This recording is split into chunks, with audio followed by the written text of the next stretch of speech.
যখন দেখবেন বৃষ্টি হচ্ছে তখন দোয়া করবেন, দোয়া কবুল হবে ইনশাআল্লাহ। দোয়া করার আগে একবার বলবেন আলহামদুলিল্লাহ, কমপক্ষে একবার বলবেন আলহামদুলিল্লাহ রাব্বিল আলামিন, একবার কমপক্ষে। মানে প্রথমে আল্লাহর প্রশংসা করবেন, তারপর একবার দরুদ পড়বেন আল্লাহুম্মা সাল্লি আলা মুহাম্মাদ ওয়া সাল্লিম, তারপর হাত তুলে দোয়া শুরু করবেন। বৃষ্টি পড়ছে, দোয়া শুরু করে দেন, দোয়া কবুল হবে ইনশাআল্লাহ। আজান দিয়েছে, আজান এবং ইকামতের মাঝখানে সময়টা আছে, এই সময়টা কাজে লাগান, দোয়া কবুল হবে ইনশাআল্লাহ। নামাজে দাঁড়িয়েছেন, সেজদায় গিয়েছেন, সেজদায় দোয়া করেন, দোয়া কবুল হবে ইনশাআল্লাহ। প্রশ্ন করে অনেকে যে ভাই সেজদায় কি বাংলায় দোয়া করা যাবে? হ্যাঁ যাবে, যদি আপনার নামাজটা নফল নামাজ হয়। কোন নামাজ হয়?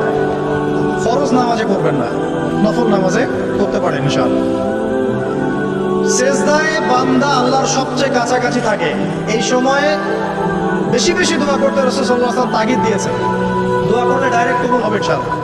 পিতা মাতার খেদমত করে দোয়া করেন, দোয়া কবুল হবে ইনশাআল্লাহ।